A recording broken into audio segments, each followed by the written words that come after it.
네, 안녕하세요. 국방전직교육원 박람회 담당자 함재론 대리입니다. 오늘은 박람회 3일째 마지막 시간입니다. 직무 설명회 항공정비와 관련해서 진행을 해보도록 하겠습니다. 직무 설명회는요, 직업을 선택하시려고 하는 장병 여러분들에게 해당 직무에 대한 상세한 정보와 진로 설정에 도움을 드리기 위해서 준비하고 있습니다.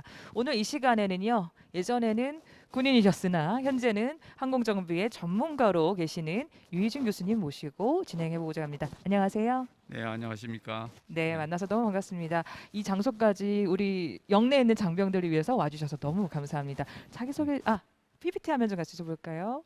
네, 첫 장면, 네, 첫 장면, 네. 오늘은 항공사가 필요로 하는 항공 정비사 및 인력 수요와 관련해서 가르쳐 주시도록 하겠습니다. 네, 유희진 교수님 자기소개 좀 부탁드리겠습니다. 네, 안녕하십니까? 저는 이제 극동대학교 항공정비학과의 유희준 교수입니다. 어, 여러 장병님들하고 같이 이렇게 얼굴을 마주 볼 수 있을 생각을 하니까 예전 생각이 좀 많이 나던데, 저는 이제 76년도에 그 공군 사실은 10비로 이제 임관을 해서 전역은 18비에서 했습니다. 그 18비에서 전역을 하자 맞아 이제 대한항공으로 이제 취업을 해서 그로부터 29년간 대한항공에서 근무를 하다가 국토교통부 항공정책실에서 6년간 근무를 했습니다.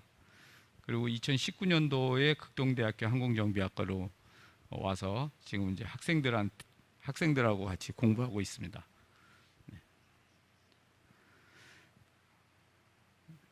네, 지금 제가 이제 전직을 희망하는 우리 장병 여러분들께 소개해 드리려는 그 순서는 일단 뭐 아시는 분들은 잘 아시겠지만 이제 정비 산업, 그러니까 영어로 얘기하자면 이제 MRO라는 말로 많이 쓰죠.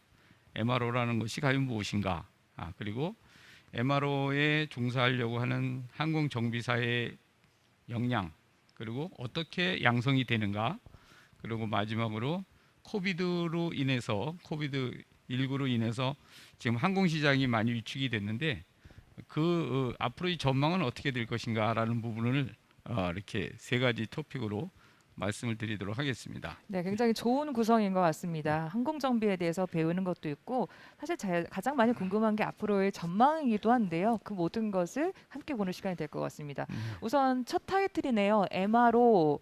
저도 이 네, MRO라는 게 상당히 궁금했습니다. 항공 정비라는 뜻일까요? 네, 그 이제 좁은 의미로 말씀을 드리면 MRO가 이제 메인트넌스, 리페어 앤드 오버홀이라는 용어의 약자입니다. 그런데 지금은 좀 넓은 의미로 많이 써서 단순한 어떤 그 정비 행위에 국한되는 산업이 아니라 항공기를 사고 파는 또는 뭐 소개해주는 또는 부품을 조달해주는 그리고 저기 그 비즈니스 제트라고 하는 뭐 흔히 얘기하는 중동의 어떤 왕자나 이런 사람들이 고급 비행기를 타고 올 때 그런 비행기들을 어 이제 착륙을 해주고 연료도 보급해주고 다시 또 이륙을 할 수 있을 때까지 모든 서비스를 해주는 것, 이런 것들까지도 전부 다 MRO라고 해서 넓은 아, 의미라서 항공 전체 산업을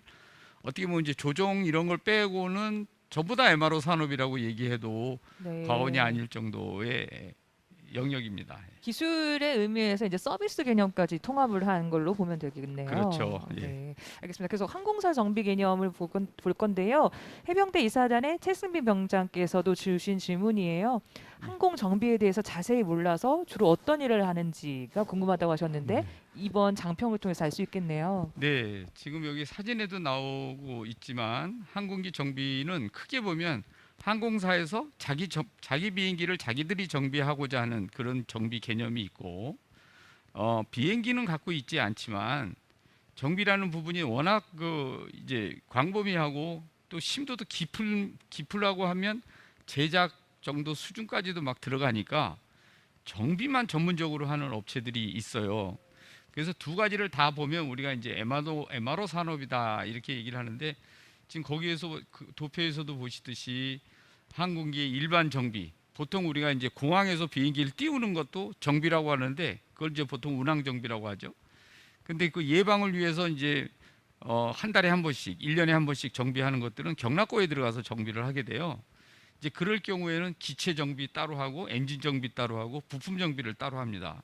그래서 엔진 정비 같은 경우는 엔진을 떼어내서 뭐 엔진 정비 공장에 들어가게 하는 경우도 있는데 그렇게 되면 이제 엔진 정비는 매우 심도가 높아지죠. 그리고 전문 정비 업체 같은 경우는 요즘 이제 저 사천에 카이의 자회사인 케임스라고 하는 데에서 우리가 LCC 저비용 항공사들이 자체 정비를 못 하니까 이제 그 케임스라는 데 가서 위탁 정비를 하게 되죠. 그리고 민항기나 군용기도 이제 오버홀 같은 거를 할 때 군 부대에서 자체적으로도 하지만 특히 이제 헬리콥터 같은 경우는 중정비 공장으로도 이렇게 위탁을 하게 되지 않습니까?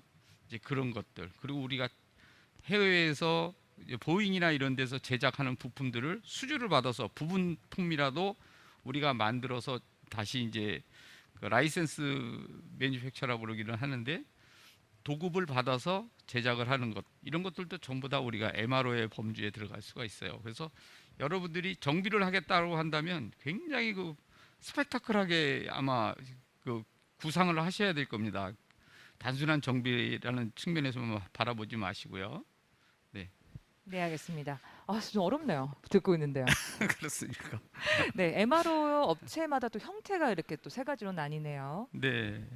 그 MRO 업체의 형태를 보면 일단 그 보잉이나 에어버스에서 제작을 하잖아요. 그럼 비행기를 제작하는 건 아주 마지막 단계에서 조립하는 것이 주 위주고 엔진이나 랜딩 기어나 어떤 부품 같은 경우는 전체 계약 업체에서 이제 제작을 한 거를 가져와서 조립을 하는 거예요. 그래서 OEM 방식으로 이제 조립을 한다, 제작을 한다. 그래서 엔진은 제네럴 일렉트릭이나 롤스로이스나 P&W에서 제작을 해서 엔진을 보잉이나 에어버스로 납품을 하는 것이고요. 또 그것들에 대한 그 부품들도 또 마찬가지죠. 그리고 이제 항공사 같은 경우도 항공사는 사실은 비행기 티켓을 팔아가지고 영업을 이익을 추구하는 회사지 정비를 위한 것은 아니거든요. 근데 정비 비용이 워낙 많이 들어가고 또 정비가 워낙 포션을 많이 차지하다 보니까 항공사가 정비를 자체적으로 하지 않고 위탁을 주는 경우가 많아요. 예를 들어 루프트한자 테크닉 같은 경우는 루프트한자라는 독일의 항공사인데 그걸 분리를 시켜서 루프트한자 항공의 정비만을 하는 업체를 계열사로 만든 거죠. 그 델타도 마찬가지고 에어프랑스도 마찬가지입니다.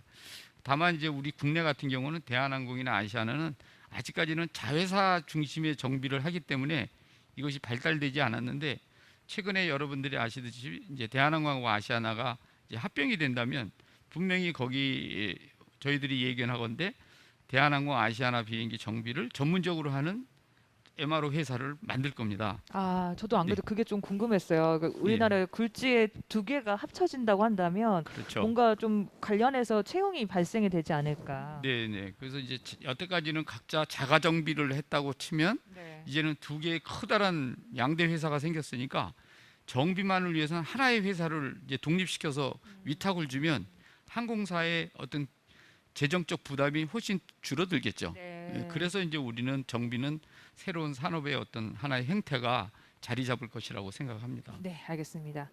다음 페이지 볼까요? 이것은 이제 우리 국내에 지금 현재 MRO 시장이 어떻게 분포가 되어 있는가 이제 잠깐 볼 수가 있는 건데 김포공항에도 이제 작은아마 있어요. 근데 아직 뭐 MRO라고 어떤 큰 회사라고 생각할 수는 없는데 아까도 말씀드렸지만 비즈니스 제트라고 해서 외국의 회장님들이나 무슨 뭐 저 사우디아라비아의 왕족들이 비행기를 타고 들어오면 그걸 정비해주고 다시 이륙하는 데 있어서 서비스를 해주는 회사가 김포공항에 있습니다. 그 인천공항 같은 경우는 지금 아주 최근에 반가운 소식인데 인천공항에 이제 활주로가 4개가 다 완성이 되고 저 을왕리라고 하는 저 바닷가 쪽에 굉장히 넓은 부지가 있는데 거기를 다 정비 기지로 만들 겁니다. 거기에 그렇군요. 거기에 이제 이스라엘에 있는 IAI라는 굉장히 큰 그 항공기 개조 회사가 있어요. 그 회사가 아시아권에서는 인천공항으로 입주하겠다고 이제 약속을 다 했고, 또 홍콩에 있는 아틀라스 항공이 미국에 있는 그 화물기 전용 항공사인데 아마 제가 화물기로서는 제일 큰 회사라고 알고 있어요. 그런데 홍콩하고 중국이 점점 이제 밀착이 되다 보니까 미국이 견제 수단으로 홍콩에 있는 아틀라스 항공사를 인천으로 옮기는 작업을 하고 있는데, 그렇게 되면 한 추가 인력이, 저는 이제 적게는 1,000명에서 많이 보는 사람들은 한 2,000명의 정비 인력이 그 업체를 위해서라도 필요하다, 이렇게 보도가 나왔죠. 아, 네. 너무 기쁜 소식이 아닐 수 없어요. 그러니까 네. 항공정비 분야에 계시는 분들은 지금 코로나 상황이지만 사실 네. 하늘길이 막혔다는 것 때문에 여러 가지 어려움을 뭐 조종에 계신 분들 특히 많이 느껴고 하시는 부분이 있는데, 그런 면이 있죠. 네, 그렇죠. 근데 항공정비 분야는 오히려 지금 다른 활로가 지금 개선이 돼서 네. 채용이 계속해서 발생이 될 확률이 높네요. 네, 네. 네, 알겠습니다. 그리고 이제 항공정비사의 필요 역량을 좀 이렇게 그렇게 궁금해하시는 분들이 많은데, 일단 그 항공정비사는 항공기를 기본적으로 항공기가 안전하게 뜰 수 있는지를 최종적으로 판단해서 조종사한테 넘겨주는 사람들이에요. 그래야 조종사도 마음 놓고 비행을 하지 않겠습니까? 그러니까 결국은 이제 사람의 생명을 다루는 직업이다. 그래서 저희들이 자격증도 서티피케이트라는 얘기를 안 쓰고 이제 면허라는 면허라는 말을 써요. 의사 면허나 뭐 이런 것처럼. 그래서 사회적 책임을 감당할 수 있는 사람이어야 되고, 그리고 팀워크, 자기 독불 장군이면 안 돼요. 그래서 그런 성향을 갖고 있으면 안 되고, 만약 그런 사람이 있다면 자기 그 캐릭터를 바꿔야 됩니다. 그리고 직업에 대한 의식이나 프로 의식, 이게 우리가 이제 정비사의 프로페셔널리즘이라는 교육도 많이 받게 되는데, 항공 정비사가 해서는 안 될 일들이 있어요. 그 이제 우리 저기들은 이제 항공 정비사의 10계명 뭐 이렇게 해서 기록을 철저히 해야 된다, 규정에 입각해서 일을 해야 된다, 이제 거짓을 얘기하면 안 된다, 뭐 이런 것들을 이제 우리가 교육을 받는데, 바로 이제 이런 것들이 다 우리가 정비사의 기본적인 소양이라고 생각을 할 수가 있고요. 자, 그러면 어떻게 교육을 받아서 어떻게 우리가 정비사로서 성장할 수 있을 것인가? 네, 상당히 많이 예. 궁금해하는 부분이죠. 아무래도 네. 공군에 해당 병가 특기에 계시는 분들은 이미 어느 정도 준비가 돼서 군에 들어와서 경력을 쌓고 계시겠지만, 기타 육군, 해군, 네. 또 해병대에 계시는 분들도 항공정비에 대한 관심이 많으시다 보니까 이 강좌를 통해서 어떻게 항공정비 분야로 나갈 수 있는지 궁금해하실 거거든요. 네. 자세하게 좀 설명 부탁드리겠습니다. 네. 일단 조금 전에 이제 우리 말씀하신 것처럼 상당 부분들은 이제 군에 입대하기 전에 항공 정비 교육을 받아서 항공 정비 특기를 받아서 복무 중에 있다가 지금 이제 전역을 하실 거라고 저는 생각이 되고, 그 이외에 저도 마찬가지지만 군에 들어가서 비행기 정비를 배웠습니다. 그래서 거기서 배워서 나와서 이제 항공사에 들어가서 이제 제가 지금 이 자리까지 성장을 하게 되었는데, 그럼에도 불구하고 지금에라도 어떻게 그러면 항공 정비사로서의 어떤 기본적인 어떤 트레이닝, 교육을 받을 수 있을 것인가 하는 것은 제가 이제 말씀을 드리자면, 흔히들 그 정비사의 교육 기간은 적어도 2년 이상 교육을 받아야 돼요.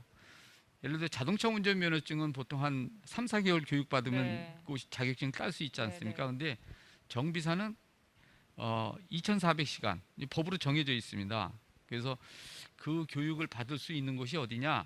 그게 이제 보통 시중에 나와 있는 직업훈련, 직업전문학교, 그리고 전문대학의 항공정비과, 그리고 4년제 대학에서도 이제 항공정비과가 있는데, 이제 항공정비과와 항공기계공학과는 어떻게 다르냐, 이제 네. 이런 궁금한 네네. 질문을 해주신 분도 있는데, 항공기계공학과는 사실은 기계공학과인데 항공 쪽을 앞에다 두면서 이제 지원율을 좀 높이는 경향이 없지 않아 좀 있어요. 그래서 공학 중심의 교육을 좀 더 강화하고자 하는 학과다, 이렇게 말씀을 드릴 수가 있고요. 진짜 정비사가 되고자 하는 사람들은 항공정비학과라는 그 교과목을 이제 가르치는 학과를 선택을 해주시는 게 좋은데 항공정비학과도 그냥 다 똑같은 게 아니라 국토교통부로부터 전문교육기관 지정을 받은 학교가 따로 있습니다. 네. 그래서 그 부분을 여러분들께서 눈여겨보시고 선택을 해야 되겠다 이렇게 생각이 들고 한 가지 더 좀 중요한 포인트를 말씀을 드린다면 항공정비사가 이제 국제적 추세로 전자정비사 자격증이라는 게 자꾸 생겨요. 그게 국가 자격증인가요? 아니면 그냥 민간 기관에서 다- 나오는 건가요? 다 국토부에서 주는 아, 자격증입니다. 국토부 자격증으로 나오는군요. 네. 네. 이게 이제 아이카오에서 이제 만들고 유럽이나 미국도 이제 그렇게 가고 있는데 기관과 기체만 중점적으로 정비하는 사람들이 있고 지금 비행기가 자꾸 이제 첨단화되다 보니까 이제는 전기 전자 쪽이 더 업무의 역량이 더 커져요. 그래서 유럽 같은 데서는 B1 자격증, B2에서 기체 기관 정비사, 전자 정비사가 아예 나눠져 있습니다. 그리고 공부도 더 많이 해야 돼요. 그래서 항공 전자 정비사 자격증을 주는 곳을 찾아가는 것이 여러분들의 미래에 있어서 더 유리하지 않겠나 이렇게 생각이 듭니다. 그래서 이것도 그 산인공에서 나오는 국가 자격증처럼 몇 년간 경력을 쌓아야 딸 수 있는 자격증인가요? 아니면 그냥 공부해서 바로 따는 자격증인가요? 두 가지가 다 가능합니다. 예를 들어서 이제 아까 전문교육기관 지정을 받은 곳에서 교육을 받으면 네. 곧바로 시험을 볼 수가 있어요. 그 몇 시간 이상 이수를 하면 자격증으로 시험 볼 수 있단 말씀이세요? 그렇죠. 그게 한 보통 2년에서 3년 걸립니다. 학원에서 그럼 2년 동안 배우고 해야 된다고요? 그럼 학교 쪽에서 하는 경우가 많겠네요, 그러면. 뭐 둘 다 비슷해요. 아, 궁금했어요, 이게. 예. 그 이제 방학이라는 게 있어서 이제 기간이 좀 긴데 방학이 없는 전문적으로 이 교육만 시키면 2년이면 끝날 수 있어요. 근데 학교라는 데가 다 방학, 여름 방학, 겨울 방학이 있으니까 그만큼 이제 뒤는 늦춰지는 건데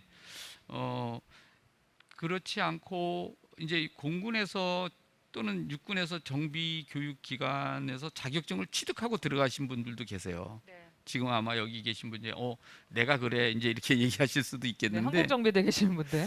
예, 그런 분들은 지금 어느 정도 기초 역량은 갖췄고 전문 역량을 갖춘 지금 제가 현재 수준이라고 써놓은 것이 지금 그런 분들의 역량이 지금 이제 노랗게 제가 이게 블록을 쳐는 정도 수준이라고 보여져요. 그러면 이분들이 이제 전역을 하면서 정비사 자격증을 취득하신 분들도 있고 못하신 분들도 있는데 항공사에 들어가면 이제 항공기 형식 안정 기존 교육을 또 받아가지고 항공사에서 또 다른 자격증을 또 취득을 해야 돼요. 그래야 정비사에 자기가 작업한 거에 대해서 최종적으로 사인도 하고 막 이렇게 할 수가 있거든요. 제가 지금 이해 제대로 했는지 잘 모르겠는데 그러면 그런 항공사 같은 데를 취업하기 위해서는 우선은 저 정비사 자격증 우선 취득을 하고 들어간 다음에 거기 항공사 내에 있는 자격증을 또 취득해야 된다는 예, 말씀이시죠? 그건 이제 그렇죠. 그 항공사에서 들어가서 취득할 건 이제 들어가서 할 일이고 네. 지금은 그 전문 교육 기관을 나와서 정비사 자격증을 취득을 했다면 네. 아주 유리한데 거기에 사실은 영어 토익 점수가 굉장히 와우. 가름을 한 판단에 그러니까 당락을 결정하는 데 있어서 굉장히 중요한 변수가 돼요. 항공 분야는 영어가 많이 소요되더라고요. 부품 자체가 다 그렇죠. 영어다 보니까요. 다 미국에서 만든 비행기고 프랑스에서 만든 비행기들이라 모든 그 절차서가 다 영어로 돼 있어요. 그래서 그리고 또 저희들이 정비를 하다 보면 조종사들을 맞닥뜨리게 될 텐데 그 조종사들도 영어로 외국 사람들이 되게 많아요. 아, 외국 조종사들하고 만나야 되는구나. 우리 정비할 그렇죠. 때는요. 예, 아. 그리고 또 우리 비행기가 외국으로 많이 이제 나가면 그쪽에도 우리 정비사들이 파견이 나가야 돼. 파견을 네, 나가잖아요. 네. 그럼 그쪽 사람들하고 소통을 하려면 역시 또 영어가 필요하죠. 그래서 토익은 보통 최저 점수로는 650 정도 이상 돼야 되고 높으면 높을수록 좋죠. 뭐 700, 800, 900 점점 이제 스펙이 올라가고 있는데 제가 이제 우리 학생들한테 그런 얘기를 해요. 정비사가 제대로 정비사가 되려면 칼을 쥐고 있어야 되는데 그 칼이 정비사 자격증이고 칼날을 날카롭게 하는 것이 토익 스코어다, 점수다.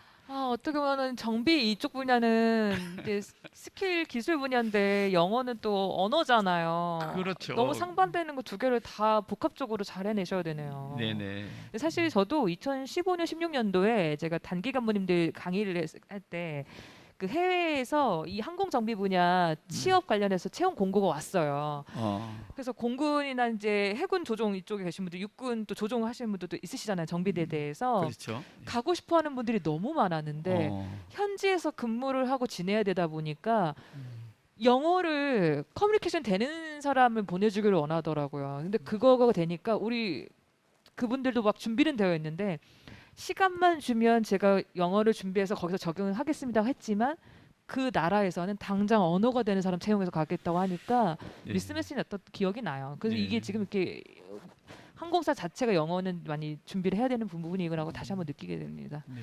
네, 알겠습니다. 계속해서 설명 지금도 주시겠습니다. 하여튼 여러분들께서 시간이 많지는 않겠지만 군에서 근무하시면서 토익 점수를 올리고 영어 그 활용 능력을 높이는 것은 매우 중요하다 이렇게 말씀을 드릴 수가 있습니다. 이거는 이제 국내 항공사 정비사 현황인데 이건 코비드 19 이전의 자료입니다. 그 이후에 이제 상당히 많은 분들이 특히 이제 나이 많이 드신 분들이 많이 이제 직장을 떠나셨죠. 그래서 이 부분에 대해서도 이제 다음 자료를 보면 이제 코비드 19 이전에 우리가 수요 예측을 한 게 있습니다.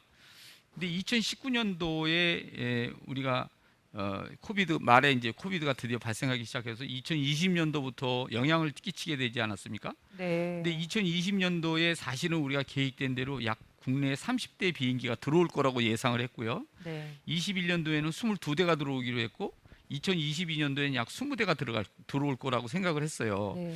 그게 약 70대 비행기가 더 들어올 거라고 예상을 했는데 사실 2020년도부터는 비행기가 오히려 다시 나갔어요. 이제 그게 무슨 말이에요? 저 잘 모르겠어요. 요거는요. 네. 그러니까 코비드가 생기기 전에는 네. 우리가 굉장히 급성장을 했어요. 맞아요, 맞아요. 그러면서 2019년도만 해도 우리가 21대가 들어왔고 그 다음 2020년도에는 30대가 들어올 계획을 갖고 있었어요. 전 항공사들이. 네, 네. 그 2021년도에도 이렇게 해서 약 70대가 들어올 거라고 생각을 해서 그만큼 우리 항공운송 시장이 넓어질 것이라고 했는데. 비약적으로 커질 네. 거라고 생각했는데 이제 2020년도부터 이제 코비드로 인해 가지고 항공산업이 많이 위축이 됐잖아요. 축소가 된 거죠, 오히려. 그렇죠. 그래서 지금 어쩌면서 70대가 더 늘어나야 될 때 약 30대 정도는 더 빠져나갔다. 플러스 70이 아니라 오히려 마이너스 30 된 거예요. 그렇죠. 그러니까 아, 앞으로 우리가 코비드가 정상화돼서 2019년도 이전 상태가 되면 결국은 비행기가 한 100대 정도는 더 들어오게 될 것이다라는 것을 역으로 추정하는 상황 거죠. 호전이 되면 원래 예측 들어오기로 했던 비행기가 한꺼번에 들어오게 된다는 그렇죠. 말씀이시네요. 정비 인력도 이거에 따라서 2020년도에 360명, 2021년도, 2022년도 그래서 약 1000명이 더 필요로 할 것이라고 예측을 했는데 지금 오히려 다 나가셨기 때문에 이제 원상 회복이 되면 한 1,500명 정도가 기본 항공사로서만도 더 필요로 하게 될 것이다. 이제 그런 말씀을 드려서 이제 곧바로 제가 이제 세 번째 토픽인 코비드 19 이후의 MRO 시장 분석과 전망을 한번 보여드릴까 저희가 이렇게 제일 생각이 궁금해하는 부분이죠, 이 됩니다. 부분. 네, 네. 잠깐 말씀드리겠습니다. 지금 시청하고 계시는 분들 저희가 사전에 그 사전 질문을 받기도 했지만 실시간으로도 질문하실 수 있으십니다. 본인들의 소속, 계급, 성함 알려주시고 질문 올려주시면 실시간으로 저희 교수님께서 답변해 주실 뿐만 아니라 기프티콘도 발송해 드릴 예정이니까요. 많은 질문 부탁드리겠습니다. 네, 계속 진행해 주십시오. 네. 코비드 19로 인한 항공산업과 정비산업의 복원력 언제 회복을 할 것인가 이제 이 부분에 대한 그 보잉에서 예측한 자료입니다. 이게 금년도에 나온 건데 그 과거의 그래프를 쭉 보다 보면 이 부분이 있지 않습니까? 9.11 이벤트 9.11이 일어나고 나서 항공산업이 약 3년간 위축이 됐어요. 그렇죠. 항공 사고가 났다 보니까. 그렇죠. 보안이 강화되고 뭐 이제 그러다 보니까 그러고 나서 또 전 세계 금융 위기가 또 밀어닥쳤죠. 그게 미국을 중심으로 나타났기 때문에 이때 또 한 2년간 위축이 됐다라는 것이 이제 통계 자료에 의한 그래프로 나타난 겁니다. 그런데 이제 2019년도에 코비드19 이벤트가 발생이 된 거예요. 그러면 이때 위축된 그 하강한 폭이 엄청 컸죠.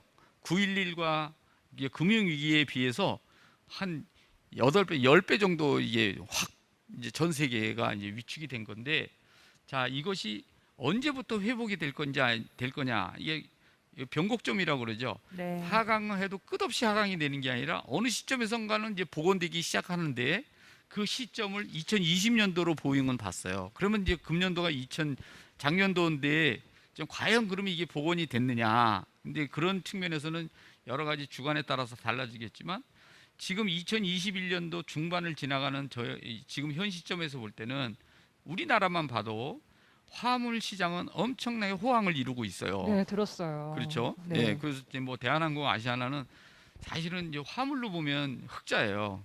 그리고 이제 여객 수요로 보면 국내에서는 어느 정도 복원이 됐다고 얘기를 들었어요. 그런가요? 예, 제주 노선이나 이런데. 네. 그런데 이제 제일 문제되는 거는 이제 해외로 나가는 여객 수요가 줄었죠.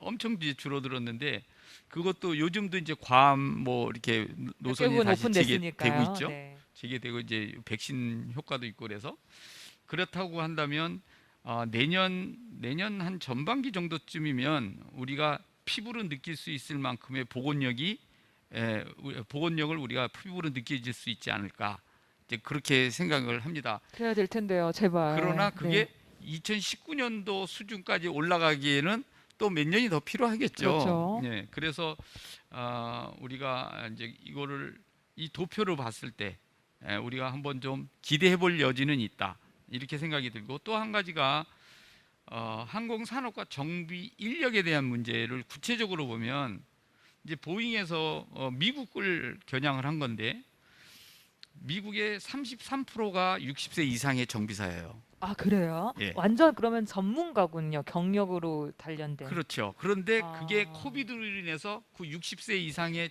일자리 다 고숙련, 잃으셨겠네. 고숙련 정비사들이 다 나갔단 말이에요. 그러시겠네요. 우리나라도 똑같아요. 그래서 아. 지금 뭐 대한항공도 그렇고, 예전에는 계약 연장이라는 그런 수단을 이용해서 계속 붙들어 놨거든요. 네. 65세까지도 막. 아, 그렇군요. 그렇죠. 그런데 지금 코비드 생기면서 그러한 계약직으로 65세까지 있었던 분들을 60세 기준으로 해서 다 내보냈어요. 그러다 보니까 이제 비행기가 아까 예측했던 것처럼 뭐 100대가 더 들어온다든가 이렇게 들어오면, 물론 서서히 들어오겠지만, 이제 들어오게 되면 결국은 그 나이 드신 분들을 채용할 리는 없잖아요. 신규 채용이 발생할 신규 수밖에 채용이 되죠. 없네요. 예, 그래서 지금 더군다나 군에서 정비를 경험을 하셨다, 그러면 경력직으로라도 우리 항공사에서는 선호할 일이 곧 도래할 것이다. 그래서 안 그래도 저도 그것도 궁금했는데 네, 군에서 병사로 정비대에 근무하셨던 분들도 네. 경력 다 인정되죠? 그것도 이제 그건 회사마다 달라요. 아. 이제 예를 들어 대한항공, 아시아나 같은 경우 인정 안 해주는 경향이 있는데, 왜요? LCC는 네. 이제 부사관 정도 이상은 이제 많이 그렇죠. 간부 숙련 당연히- 된다고 보시니까. 당연히 네, 이제 네. 그분들은 정비 업무의 어떤 중추적 역할을 했기 때문에 항공사에서도 그분들에 대한 경력을 의심하지는 않아요. 네. 근데 이제 우리 사병으로 근무하셨던 분들은 어드밴티지는 주겠죠. 우대. 예, 우대는 주겠죠. 군에서 뭐 이제 정비 경험을 하셨으니까. 그리고 그분들은 분명히 그 이전 이력을 보면 정비 자격이나 정비에 관한 공부를 하고 들어가신 분들이 대다수일 거예요. 네, 네. 예, 뭐 이제 그렇기 때문에 아니 뭐 유리한 점은 있을 거라고 저는 분명히 얘기를 해요. 서류 전형 때부터도 군에서 공군 정비를 했구나. 그러니까 채용이 이렇게 육군에서? 많아져 버리면 네. 그 숙련된 간부님들 채용은 당연한 것이고 네. 그 병사로 근무하셨던 분들에도 채용의 기회가 확대되는 것은 아닐까라는 생각이 좀 들어서 그럴 여쭤봤던 기회가 겁니다. 있죠. 어차피 이거는 시장의 수요에 맞추는 거니까, 시장에서 많이 필요한데, 아니 사병 아니라 뭐 지나가는 사람들이라도 역시 쓰겠죠. 위기는 또 기회인 것 같아요. 그렇죠. 예, 저도 이제 그런 생각을 해요. 우리 학생들한테 또 그런 얘기를 많이 하는데, 지금 너희들이 졸업하는 3, 4년 후에는 시장이 완전히 복원이 될 거라고 나는 생각을 하니까, 지금 이제 열심히 국제 무대 지금 여기서 참고적으로 말씀드리는 거는 사실 미국이나 호주에서는 정비사들을 많이 보내달라고 자꾸 요청이 들어와요. 아까 제가 말했던 국가도 그 국가입니다. 정말 많이 보내달라고 그래요. 그렇죠. 한국의 기술력, 그러니까 그 음, 기술자에 대한 신뢰도가 높더라고요. 맞아요. 예, 예. 그래서 지금 호주 같은 경우는 이제 저희 학교가 호주하고 똑같은 과정을 지금 내년부터 만들기로 계약이 다 끝나고 지금 이제 계속 자료가 오고 가는데 저희들 학교에서 졸업을 하게 되면 호주 정비사 자격증을 취득을 할 수가 있어요. 그 나라는 또 그 나라 자격증 취득해야 되는 거예요? 그렇죠. 아, 그렇구나. 참 아까 전에 국토교통부 우리나라 거군요. 예, 예. 그걸 이제 아, 그래서 그 나라 정비사 자격증을 취득을 하게 되면 일단 취업이 돼.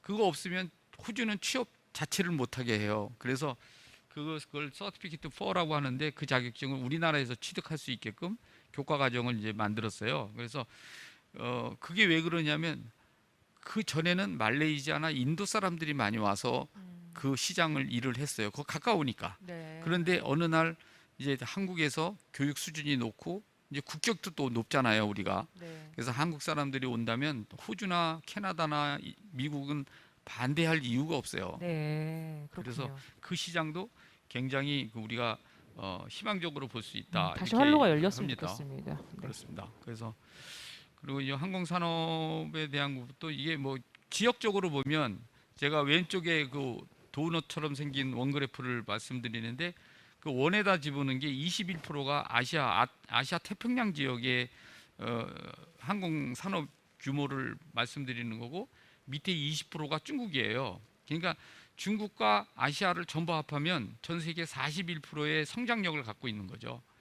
그래서 뭐 저희들이 뭐 한 항공사가 보잉에서 비행기를 사올 때는 보통 10대, 20대 사오는데 중국은 한 번 가면 300대, 500대를 사가지고 오니까 시장의 규모가 비교할 수가 없어요. 그러네요.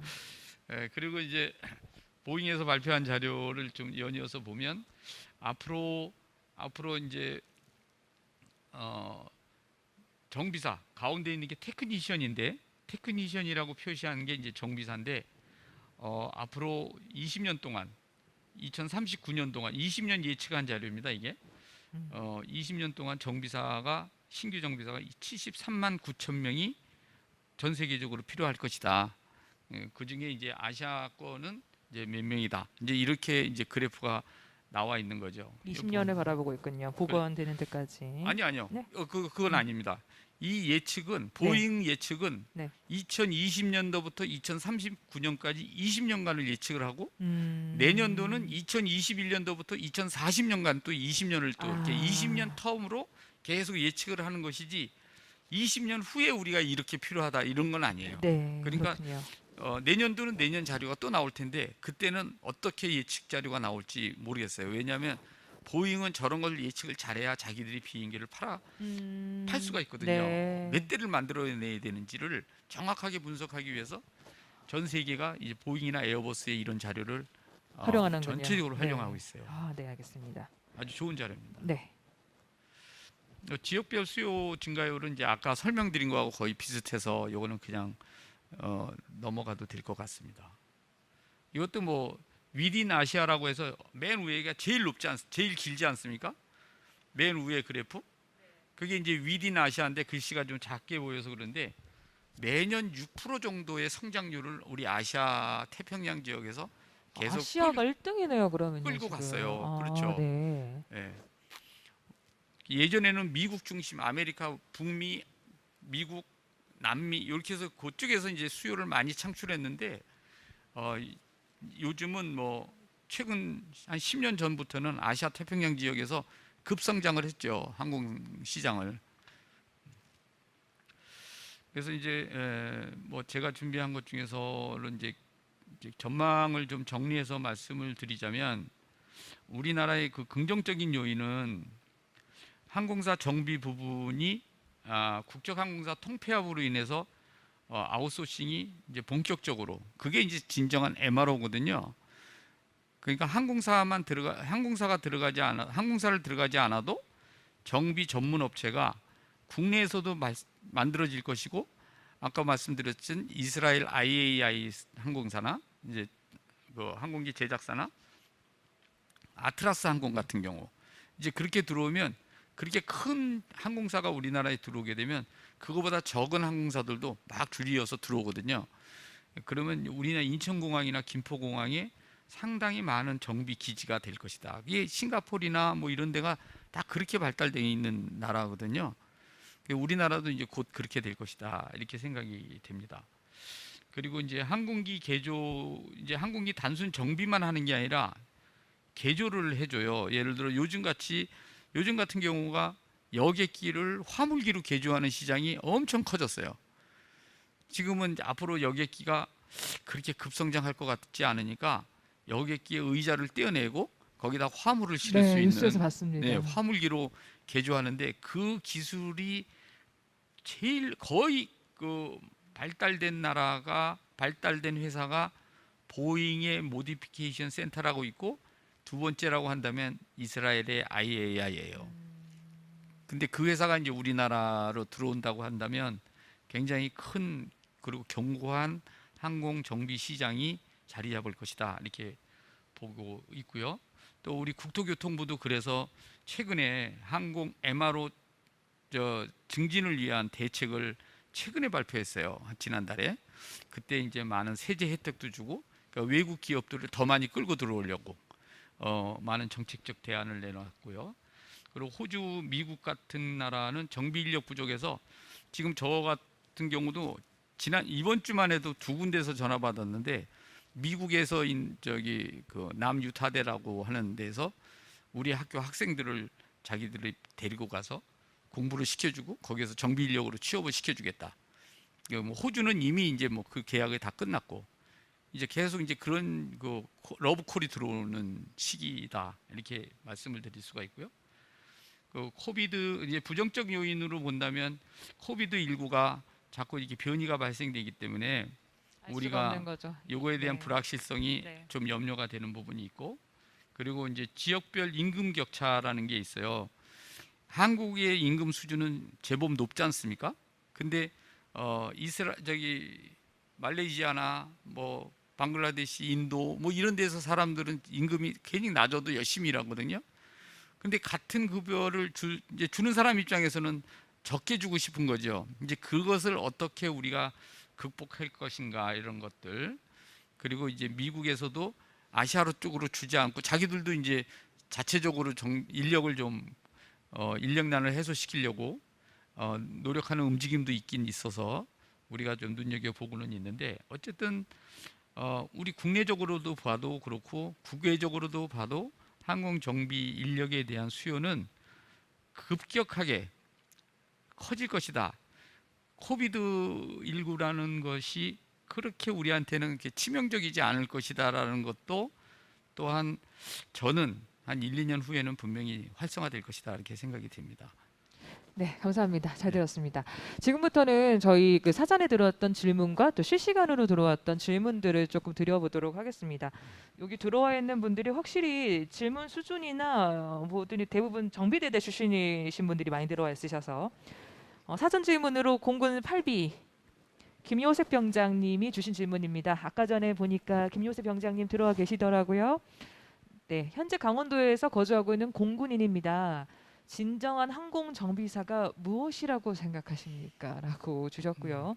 그럼 진정한 항공 정비사가 되려면 필요한 자격 요건은 무엇이라고 생각하시는지 그리고 또 항공 정비하시면서 가장 의미 있었던 일과 힘들었던 일을 여쭤보셨는데요. 우선 첫 번째 네. 지금 항공 정비 관련해서 지금 몇 년째 계시죠?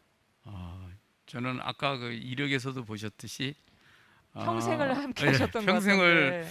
그 공군에서 그리고 대한항공에서 국토부에서 학교에서 이렇게 네. 계속 항공 쪽만 걸어왔던 정말 사람입니다. 이분들이 원하는 멘토님 아닐까요?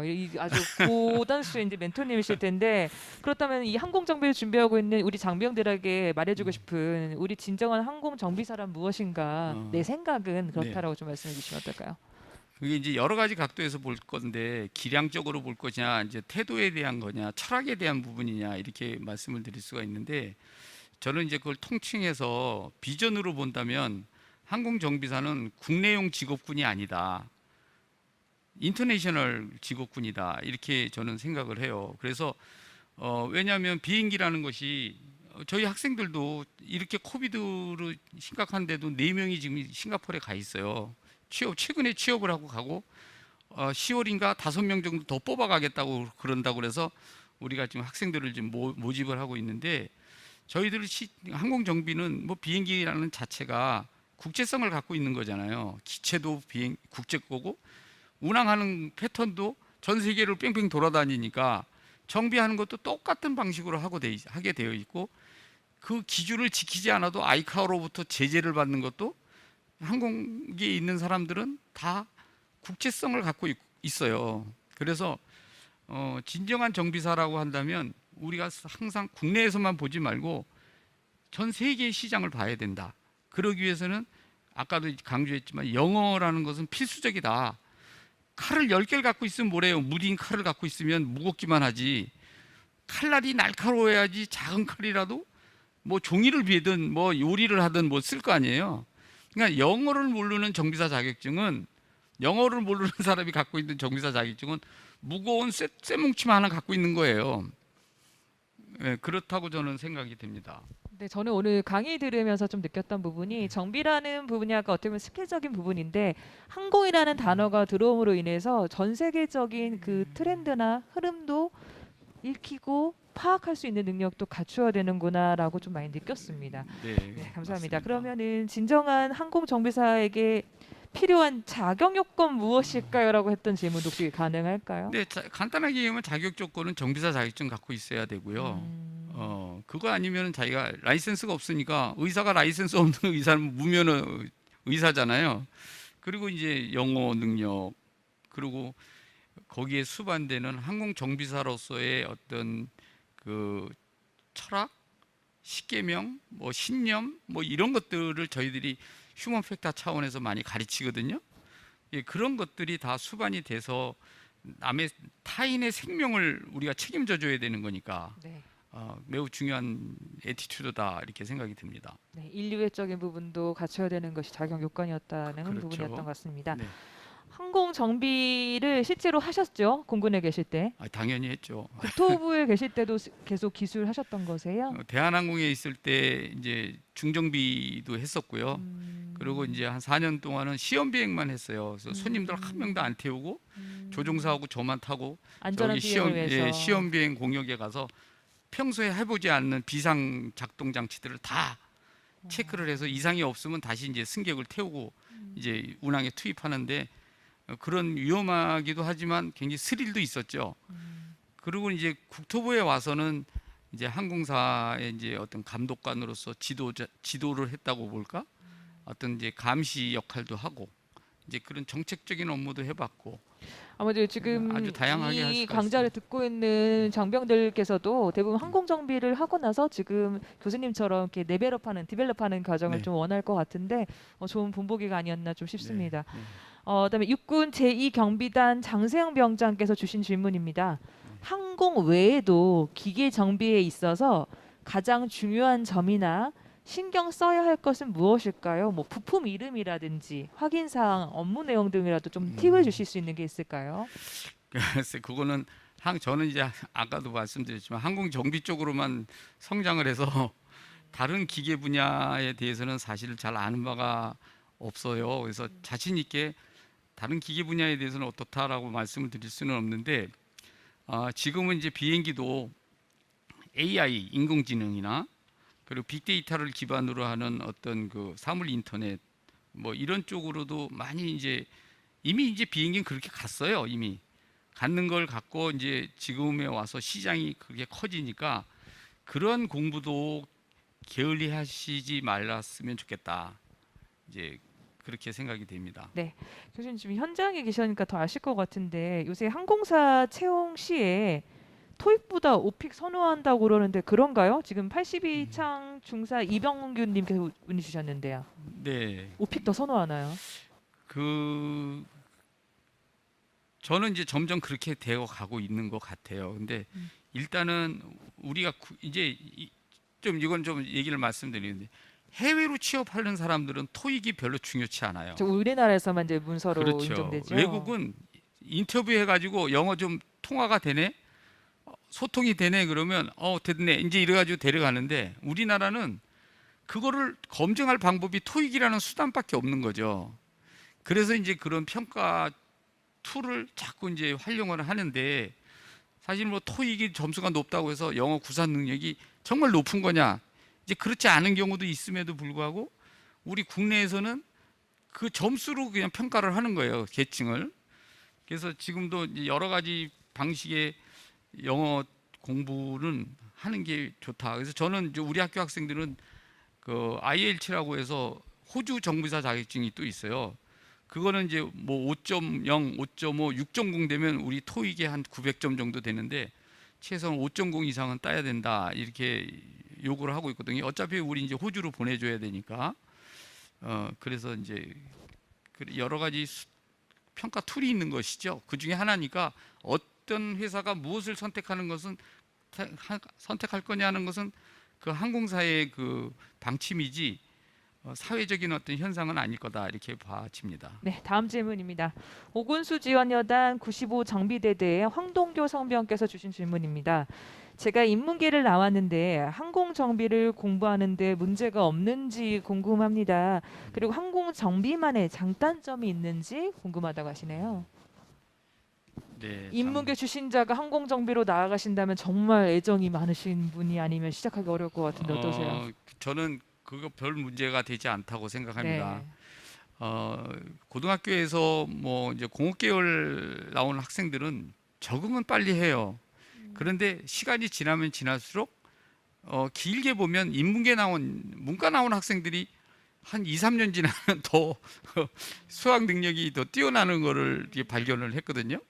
그래서 저희 학교 이제 뭐 유튜브에도 이렇게 보면 항공정비학 극동대학교 항공정비과 이렇게 치면 우리 학생들이 막 이렇게 이런 식으로 간담회하는 동영상들이 많이 있는데 그 중에서도 누가 그런 질문을 했대요. 난 문과인데 항공정비과 저기 지원해도 되느냐 그랬더니 그 둘 다 애가 문과예요. 그래서 그렇구나. 우리 둘 다 문과지. 네. 그래서 저도 웃었는데 그 꼭 기계적 소양만 필요한 게 아니라 정비사가 필요한 거는 관리적 소양도 필요하거든요. 네. 다시 한번 얘기하면 항공사 정비 조직에서 60%는 현장에서 일하는 사람들이에요. 그런 사람들이 이과 출신인 것이 유리하겠죠. 근데 사무실에서 현장 지원을 해주거나 엔지니어링이나 퀄리티 컨트롤이나 뭐 플래닝 하는 사람들은 문과 출신도 전혀 관계가 없어요. 그래서 그건 큰 문제가 안 된다 이렇게 생각하게 되고 항공 정비사의 뭐 어려움이나 장단점이라는 거는 장점은 전 세계를 다 돌아다닐 수 있다는 게 장점이고요. 저는 제 돈 안 들이고 전 세계에 진짜 안 가본 데 없이 다 돌아다녀 봤고 뭐 파리나 이런 데는 한 5-6번씩 갔다 오고 약간 그런 그래서 선망이 좀 있네요. 너무 또 그리고. 좋아요. 네. 그래서 저는 제가 항공 정비사가 돼서 지금까지 온 거를 후회해 본 적은 없어요. 진짜 잘 왔다 이렇게 생각을 하고 있는데 어려운 점이 있다면 끊임없이 공부하는 게 참 공부하기 싫어하는 사람들한테는 좀 고통이 되지 않을까 싶고 이제 현장에 가서 일을 할 때 아무래도 비행기가 크니까 이렇게 좋은 실내에서 일을 하는 것보다는 실외에서 일할 때가 많잖아요. 그러니까 이제 더울 때 덥고 추울 때 추운 환경에 노출될 수 있다. 이제 이게 아마 좀 육체적으로 힘들지 않을까 이렇게 생각은 드는데 항상 그런 생활에 노출되는 경우도 있고 또 자기가 보직을 바꿔서 실내 이런 백샵 같은데 이게 지붕 아래에서 이제 일을 할 수도 있고 그러니까 그거는 뭐 그렇게 크게 중요치 않을 것 같습니다. 네, 오늘 시청하는 분들 중에 지금 김포에 해병대 이사단 상당히 많이 들어와 있습니다. 김포요. 네, 가까우시죠, 저 김포. 우리 동네 사람. 네, 해병대 이사단 많이 들어와져 있는데요. 지금 질문 들어온 것 중에 우리 8여단 82대대 6중대 최지우 상병 지금 이 질문이 외국에서도 경력으로 인정되나요? 근데 어떤 외국에서의 경력일까요? 병 생활이 외국에서도 인정되나요?를 물어보는 걸까요? 아니면은 국내 취업할 때 외국에서 취득했던 경력이 인정되는 걸까요? 물어본지 잘 모르겠는데. 제가 이제 유추해서 답변을 드리면 네네. 대한민국에서 예를 들어 어느 항공사에서 정비를 3년 했다. 그러면 외국에서도 인정을 해줍니다. 아, 그렇군요. 그렇죠. 같은 비행기를 했으니까. 대한민국에서 이 737 비행기가 호주에서 737 비행기가 아닌 게 아니잖아요. 국가 상관없이 했던 비행기 때문에라도 경력 인정되는군요. 그렇죠. 그 그리고 비행기를 오히려 다뤘다는 그 것이. 기종을 얘기해서 네가 주로 했던 게 뭐냐? 747 400 정비를 난 많이 했다. 그러면 오 그래 그거 그러면 큰 회사에서 했겠네. 뭐 이제 이렇게 해서 다 얘기를 해주고 인정을 해주고 외국에서 정비 경력을 쌓아왔던 사람들도 우리 국내에서도 더 좋아하지요. 네. 예. 또 육군 화령여단 1100 미사일대대 유영훈 상병께서 주신 질문입니다. 우리 오늘 계속 얘기했던 부분인데요. 국내에서도 항공 정비가 많이 사용되는지 지금 현 코로나19 상황을 포함해서 말씀해 주시면 감사하겠습니다라고 했는데요. 네. 채용은 확대될 예정이긴 한데 현재는 어떤가요? 코로나19 상황 현재. 아직까지는 저 이제 항공사에서 퇴직하신 분들이 많지 새로 들어가시는 분들은 지금은 트렌드가 예, 그렇죠. 아주 안타까운 상황입니다. 소규모예요. 이제 그래도 이제 들어가시는 분이 어디에 있냐면 새로 신생되는 회사들 있지 않습니까? 에어프리미어나 뭐 이런 데는 사람 이제 뭐 이스타항공도 제가 최근에 들어보니까 다시 항공사 운영 증명을 받기 위해서 사람들을 다시 또 모으고 있다고 그러는데 이제 그 시장이 좋아져서 취업이 활성화되는 것은 아니고 최소한의 유지를 위해서는 취업이 되고는 있으나 이제 우리가 시장이 확대되고 있는 것은 아직은 아니다. 그래서 내년 한 6월 정도 전반기 끝쯤 되면 제가 알고 있기로는 변이만 안 나왔었으면 금년 말에 항공사 뽑았을 겁니다. 그러니까요. 저 요새 네. 제주도랑 괌 가는 사람들 보니까 네. 우리나라 사람들은 언제든 준비되어져 있는데 라는 생각 좀 사실 했었거든요. 맞아요. 네, 요것도 하나 좀 질문 좀 드리겠습니다. 필승 해병대 이사단포 1대대 이중대 오지성 병장입니다. 네. 이제 지금 해병대 출신이에요. 근데 네. 정비 면허를 따고 지금 해병대 전역한 이후에 공군 부사관 복무를 하면 민항공사 취업하는 데 도움 주는지 궁금합니다. 해병대를 전역하셔서 공군 부사관으로 가서 정비사로 이제 재직을 하시게 된다고 하면 사실 굳이 항공사로 다시 또 굳이 나올 필요는 없다고 생각이 들어요. 예, 네. 공군 부사관으로 정비 특기를 하게 되는 것도 뭐 직업의 안정성이나 이런 걸로 봤을 때 나쁘지 않거든요. 근데 굳이 항공사로 나오겠다고 하신다면 그 부사관으로서 근무했던 그 경력은 당연히 인정이 됩니다. 네, 알겠습니다. 질문들이 또 조금 올라왔습니다. 교육사 육군항공학교 정비근무대 이경석 병장님이 주신 질문인데요. 항공 정비 전문 업체가 생긴다고 하셨는데 네. 실제로 대한항공과 같은 자체 정비로 하는 인원이 많은 편인지 정비 전문 업체 인원이 더 많은지 궁금하다고 하시네요. 예, 그거는 이제 항공사가 어떻게 조직을 구조 개편을 할 것인지에 따라서 다르겠지만 외국의 경우를 따지고 보면 항공사는 라인 정비만 자기들이 하고 네. 라인 정비만 네. 비행기 뜨고 내릴 때 이제 받아주는 그리고 뜨는 그런 인원 소수 인원만 하고 예를 1년마다 하는 그 C체크 정도 작업들은 그 정비 전문 업체로 위탁을 할 가능성이 매우 큽니다. 그런데 그 라인 정비조차도 위탁을 할 수도 있거든요. 위탁하는 항공사가 많아요. 특히 저 싱가포르 에어라인 같은 경우는 라인에서 싱가포르 에어라인 정비하는 사람들이 싱가포르 에어라인 사람들이 거의 없고요. 그 시액이라고 하는 싱가포르 에어라인의 자회사인 정비사들이 다 그걸 위탁을 해줘서 해주고 있어요. 그러면 싱가포르 에어라인 뭐 하느냐? 그건 이제 오바이드에서 이제 근무하는, 그러니까 사무실에서 그 시액이라는 위탁 회사를 감독하고 관리해주는 그런 소수 정예 인원만 갖고 있는 체계를 갖고 있기 때문에 우리나라 같은 경우도 대한항공하고 아시아나가 통폐합이 돼서 정비를 위탁을 한다. 그 정비 업체가 생기겠죠. 어느 만큼 그 사람들한테 위탁을 줄 것인가라는 것은 지금 사실은 그 단정적으로 얘기하기는 어렵지만 인력의 인원수로 비교를 하자면 그쪽이 훨씬 많을 거다. 이제 항공사에 있는 사람들보다. 그러면 항공사에서 그동안 여태까지 했던 사람들은 어떻게 할 거냐? 그것은 이제 우리가 노동법 때문에 이제 해고 내지는 뭐 이렇게 나가라고 그러지는 못하니까 그분들이 나갈 때까지는 서서히 항공사가 업무를 줄여가면서 이제 서서히 그쪽 위탁 회사가 그 업무를 받아가겠죠. 예, 그분들이 다 나가실 때까지. 네. 마지막으로 하나만 더 질문드리겠습니다. 23사단의 정비대대 송창현 상병께서 주신 질문인데요. 저도 아까 들으면서 알겠다가도 이건 좀 모르겠어요. 외국에서 정비를 하다가 국내에서 다시 들어온다면 면허를 국내에서 새로 취득해야 되나요? 그러니까 호주 정비 자격증을 갖고서 근무를 하다가 국내에 들어오면 국내 자격증 또 취득해야 되나요? 네, 다시 취득을 해야 됩니다. 아, 그렇군요. 근데 다시 취득을 해야 되는데 외국에서 정비사 자격증을 갖고 있으면 그 필기 시험이나 이런 것들 상당 부분 다 면제가 돼요. 단지 법만 보는 경우가 많아요. 예, 반대로 우리나라 자격증을 갖고 외국에 나가면 그 나라 정비사 자격증을 바꿔주는 거죠. 일종의 전환시켜주는 과정이 있는데 그거는 나라마다 다 틀려요. 그 어떤 나라가 한국 정비사 자격증을 어떻게 어느 만큼 인정해 줄 거냐라는 것들은 다 다른데 기본적으로 다시 따는 게 맞습니다. 그래야 자국 비행기를 정비를 할 수가 있는 거죠. 네, 알겠습니다. 교수님 오늘 강의해 보신 거 어떠셨어요?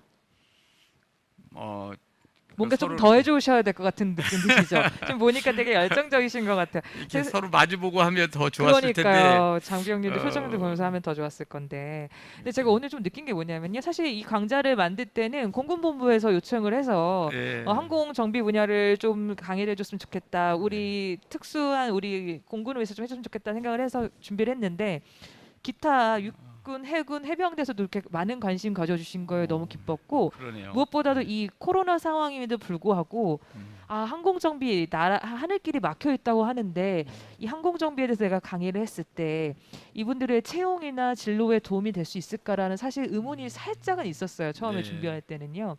근데 지금 말씀을 해주신 것들을 봤을 때는 우리나라는 계속해서 항공 분야가 발전을 하고 있었던 상황에서 코로나 상황에 잠깐 멈췄던 부분은 있으나 네. 상황만 좋아진다면 또 다른 기회들이 있는 것에 대해서 초점을 맞춰서 강의를 해주셨기 때문에 네. 이 강좌를 준비를 듣고 있는 우리 장병 여러분들이 저녁 전에 어떠한 목표와 타겟을 가지고 준비하실 수 있겠구나라는 생각을 좀 해보았습니다. 네.